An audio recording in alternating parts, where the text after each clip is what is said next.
মৰমৰ ছাত্ৰ-ছাত্ৰীসকল, আজি তোমালোকৰ সন্মুখত লৈ আহিছোঁ centre of mass of semi circular ring wire. Semi circular ring এইটো ৱায়াৰ হিচাপেও ক'ব পাৰোঁ। চেণ্টাৰ অফ মাছ কি বস্তু? তোমালোকে যদি এইটো কলমৰ চেণ্টাৰ অফ মাছ উলিওৱা, এইটো কোনখিনিত মানে ৰাখিলে গোটেইখিনিৰ মাছ কণ্ট্ৰল কৰি ৰাখিব পাৰিব, সেইটো হ'ল চেণ্টাৰ অফ মাছ। তো ছেমি চাৰ্কুলাৰ ৰিঙৰ আৰু যেতিয়া এইটো পৰি যাব, এইটো চেণ্টাৰ অফ মাছত নহয়। এইটো ক'ত আছে? এইখিনি মাছৰ ওপৰত এই আঙুলিটো আছে। যেতিয়া গোটেইখিনি ভৰ এটা আঙুলিৰ ওপৰত ৰাখিব পাৰিম, চোৱা এইটো হ'ল ইয়াৰ centre of mass point. Semi circular ring মানে চাৰ্কুল নহয়, মানে চাৰ্কুলৰ আধা, হাফ চাৰ্কুল। ইয়াৰ চেণ্টাৰ অফ মাছ কোনখিনিত চেণ্টাৰ অফ মাছ হ'ব আমি উলিয়াম। তাৰ কাৰণে লিখিব লাগিব কেনেকে। Let us consider a semi circular ring of mass M. এই ছেমি চাৰ্কুলাৰ যিটো অৰ্ধবৃত্ত বুলিও ক'ব পাৰোঁ, ইয়াৰ মাছ ভৰ capital M and radius R, ইয়াৰ যিটো ব্যাসাৰ্ধ এইটো হ'ল capital R. The mass per unit length of the ring will be, এইটো ওৱান ডাইমেনশ্যন হয়। ওৱান ডাইমেনশ্যনৰ কাৰণে linear density lambda, lambda equal কি হ'ব? ইয়াতে লেখা আছে mass per unit length of the ring, মাছ হ'ব বাই পাই আৰ। পাই আৰ কি হ'ল?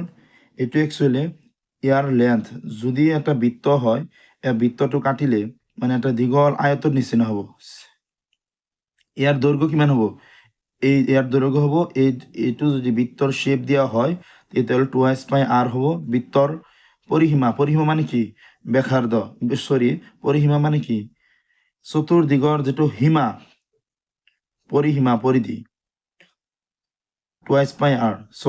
এইটো যেতিয়া কাটি দিয়ে দীঘল কৰিম, তেতিয়াহ'লে ইয়াৰ দৈৰ্ঘ্য কিমান হ'ব? 2s পাই আৰ। কাৰণ পৰিধি মানে ইয়াৰ দৈৰ্ঘ্য, চাৰিওফালেদি ইয়াৰ দৈৰ্ঘ্য। ছেমি চাৰ্কুলাৰ ৰিং যিটো মানে যদি এইটো চাৰ্কুল হয়, ইয়াৰ আধা, এইটো যদি চাৰ্কুল এটা কাটাৰ পিছত দীঘলীয়া ইমান হয়, ইয়াৰ আধা কিমান হ'ব? এইখিনি। তো এইখিনি মান কিমান হ'ব?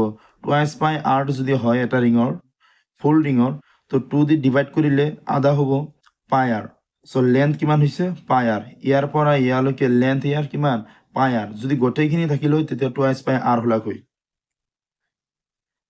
আৰু যদি 2 ডাইমেনশ্যন হলাক হয় তেতিয়া চিগমা হলাক হয় এই লেমডাৰ ঠাইত, আৰু এইটো বেলেগ হলাক হয়, মানে স্কুৱেৰ আহি গ'ল হয়, পাই আৰ স্কুৱেৰ কালি আহিল। আৰু যদি মানে 3 ডাইমেনশ্যন হয় তেতিয়া ইয়াতে ৰ' আহিব, ডেন্সিটি 3 ডাইমেনশ্যন ডেন্সিটি, ইয়াতে ৰ' আহিব আৰু ইয়াতে আয়তন আহিব। let us consider a small element at an angle theta as shown figure. Now the mass of that small element will be, এই সেমি সার্কুলার রিঙত এটা এলিমেন্ট লোৱা হৈছে, মানে ক্ষুদ্ৰ এটা পয়েন্ট মানে লোৱা হৈছে যাৰ ভৰ dm। ফিগাৰ মানে ইয়াত দেখুওৱা হৈছে যাৰ থিটা এংগলত লোৱা হৈছে, আৰু যেটো লোৱা হৈছে এলিমেন্ট ক্ষুদ্ৰ সেইটো হ'ল dm। মই বুজাৰ কাৰণে অলপ ডাঙৰকে লৈছো, কিন্তু ক্ষুদ্ৰ মানে খুবই নগণ্য। যাৰ এংগল হ'ব ইয়াৰ পৰা মানে অক্ষ লোৱা হৈছে, এইটো x অক্ষ, এইটো y অক্ষ। x অক্ষ চেণ্টাৰৰ পৰা ইয়াৰ যেটো সাৰফেস, মানে এই সেমি সাৰ্কুলাৰ সাৰফেস এটা মাস লোৱা হৈছে dm, মানে এনেকুৱা কোৱা হৈছে মানে ইয়াতে dm, ইয়াতে dm, ইয়াতে dm, ইয়াতে dm, ইয়াতে dm, গোটেইকেইটা dm মিলিকেনে কেপিটেল m মাস হৈছে। এই dm এইখিনিৰ মাস ফাৰ্ষ্টত আমি উলিয়াম। এইখিনি মাস উলিয়াৰ পিছত আমি গোটেইখিনিৰ মাস উলিয়াম। এইখিনিৰ মাস আমি কেনেকৈ উলিয়াম? যেতিয়া এইটো সেমি সাৰ্কুলাৰ ৰিং আছিল তেতিয়া ইয়াৰ পৰা মাস ওলালে কেনেকৈ হ'ব? m ইনটু ল্যামডা ইনটু পাই আৰ। পাই আৰ মানে কি? পাই আৰ মানে ইয়াৰ যেটো দৈৰ্ঘ্য, ইয়াৰ পৰা ইয়ালৈকে কিমান দৈৰ্ঘ্য। যেতিয়া dm এইটোৰ মাস উলিয়াম আমি, dm তো m ৰ ঠাইত dm বহাই দিছো, আৰু যেটো মানে ডেন্সিটি থাকিব, আৰু যেটো পাই আৰ মানে দৈৰ্ঘ্যটো এইখিনিৰ দৈৰ্ঘ্য কিমান হ'ব? এইখিনিৰ দৈৰ্ঘ্য হ'ব, মানে এইটো যদি বৃত্ত হয়, বৃত্তৰ এটা চাপ বুলি ক'ব পাৰোঁ এইটো মানে আমি আগতে 9ত পাইছিলোঁ 8, 9ত তোমালোকেও চাগে পাইছা এনেকুৱা এটা বৃত্ত হ'লে এই বৃত্তৰ কেন্দ্ৰৰ পৰা যিকোনো ছাৰ্ফেচত ব্যাসাৰ্ধ r আৰু ইয়াৰ যিটো মানে এংগুল হ'ব সেই এংগুলৰ পৰা ডি থিটা যদি ধৰি লওঁ আমি ডি থিটা ইকুৱেল হ'লে কিমান হ'ব ছাৰ্ফেচ বাই r ছাৰ্ফেচ ওলালে r d থিটা আহিব r d থিটা কিয় হ'ল ছাৰ্ফেচ মানে এই যিখিনি ছাৰ্ফেচ আমি নগণ্য লৈছোঁ তোমালোকে বুজোৱাৰ কাৰণে অলপ ডাঙৰকৈ লৈছোঁ কিন্তু এইখিনিৰ মাছ হৈছে dm চ' এইখিনি দৈৰ্ঘ্য এই দৈৰ্ঘ্যখিনি উলিয়াবলৈ হ'লে ঠিক এইদৰে ছাৰ্ফেচ মানে যিখিনি লোৱা হৈছে এইখিনি দৈৰ্ঘ্য ল'লে r d থিটা হৈ যাব চ' ইয়াতে যিটো দৈৰ্ঘ্য লোৱা হৈছিল ইয়াতে ছেমি চাৰ্কুলাৰ ৰিঙৰ কাৰণে পাই r কাৰণ গোটেই চাৰ্কুলৰ কাৰণে 2s পাই r চ' আমি dm যিটো লৈছোঁ ইয়াৰ আমি দৈৰ্ঘ্য উলিয়াম দৈৰ্ঘ্য হৈছে r d থিটা চ' r d থিটা লিখিছোঁ আৰু ইয়াতে লেমডাৰ মান ইয়াৰ পৰা বহাই দিছোঁ m by pi r so' r cancel so' m by pi d থিটা চ' নেক্সট পেজত তোমালোকক জনাই আছোঁ চ' এতিয়া dm পাই গ'লোঁ dm মানে এইখিনিৰ মাছ আমি পাই গ'লোঁ ইয়াৰ পিছত এদিকে centre of mass of that semi circular ring will be centre of mass এই ৰিঙৰ সেন্টাৰ অফ মাস ক'ত হ'ব মানে সেমি সাৰ্কুলাৰ ৰিঙৰ যদি ফুল সার্কুল হলাকৈ তেতিয়া ইয়াত হলাকৈ সেন্টার যদি ইউনিফর্ম মাস হয় এতিয়া ক'ত হ'ব সো এইটো আমি সূত্র ফর্মুলা জানো y ইকুৱেল ইন্টিগ্ৰেশন y dm ইন্টিগ্ৰেশন কিয় কৰা হ'ল মানে ইয়াতেও মাছ আছে ডিএম গোটেইখিনি ডিএম একেলগ কৰাৰ কাৰণে ইন্টিগ্ৰেশ্যন আমি কৰিব লাগিব কাৰণ তোমালোকক অলপ আগতে জনাই দিছোঁ এইখিনি ইয়াতে মাছ আছে ইয়াতে মাছ আছে চেণ্টাৰ অফ মাছ কোনখিনিত ইয়াত ৰাখিলে যিখিনিত গোটেইখিনি ভৰ আমি ৰাখিব পাৰোঁ সেইখিনি ধৰ চেণ্টাৰ অফ মাছ চ' ইয়াৰ চেণ্টাৰ অফ মাছ ক'ত হ'ব সেইখিনি আমি উলিয়াম so' y d m integration y d m by integration dm integration dm মানে কি গোটেইখিনির মাস ইন্টিগ্রেশন ডিএম ইন্টিগ্রেশন করলে কি হ'ব capital M so integration dm মানে আমি ক্যাপিটাল এম লিখিম আৰু y ইকুৱেল মানে ইয়াৰ পৰা ইয়াৰ দূৰত্ব কিমান হ'ব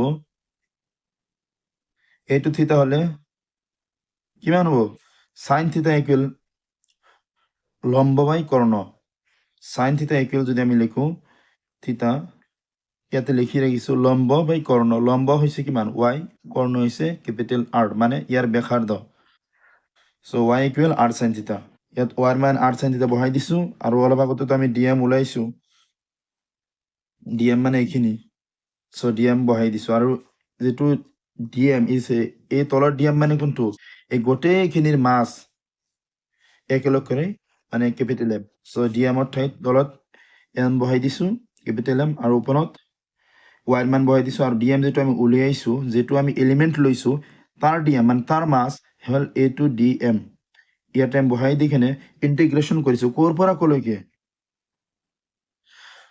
যেতিয়া ইয়াত আমি উলিয়াম ইয়াত y মান কিমান হ'ব 0 আৰু যেতিয়া ইয়াত উলাম ইয়াত যেতিয়া dm উলাম তেতিয়াহ'লে বেলেগ বেলেগ হ'ব কাৰণ যে সাইন থিতা ইয়াত যেতিয়া ল'ম তেতিয়া থিতাৰ মান বাঢ়ি যাব ইয়াত ল'লে থিতাৰ মান বাঢ়ি যাব ইয়াত ল'লে থিতাৰ মান বেলেগ হ'ব dm হইতে 1 dm 2 dm 3 বেলেগ বেলেগ হ'ব সেইকাৰণে ইন্টিগ্ৰেশ্যন কৰিম ইন্টিগ্ৰেশ্যন ক'ৰ পৰা ক'লৈকে 0 ৰ পৰা ইয়ালৈকে হ'লে কিমান হ'ব 90 আৰু ইয়াৰ 0 ৰ পৰা ইয়ালৈকে হ'লে কিমান হ'ব 180 ডিগ্ৰী এইটো 0 ডিগ্ৰী 180 ডিগ্ৰী এনেকৈ ল'লে 180 ডিগ্ৰী মানে পাই চ' 0 to পাই মানে 180 ডিগ্ৰী কেপিটেল R আৰু m বাই পাই কনষ্টেণ্ট বাহিৰত ওলাই আহিছে তো am কেঞ্চেল কাটি গ'ল r বাই পাই ৰৈ গ'ল এতিয়া সাইন থিতা ইন্টিগ্ৰেশ্যন কৰিলে minus cos theta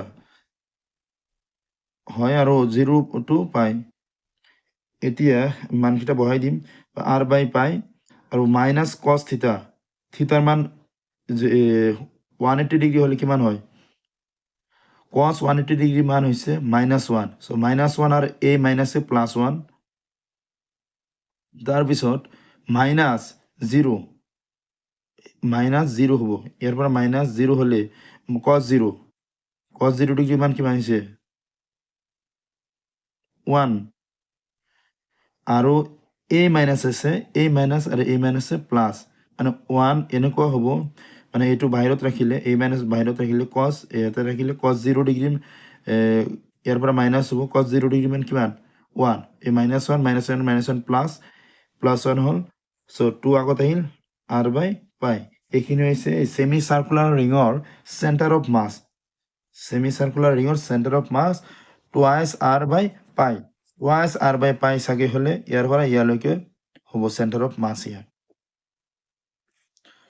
so thank you ইয়াৰ পিছত আমি লৈ আহিম সেমি সাৰ্কুলাৰ ডিস্ক সো ভাল লাগিলে লাইক এন্ড সাবস্ক্ৰাইব কৰিবা সো থ্যাংক ইউ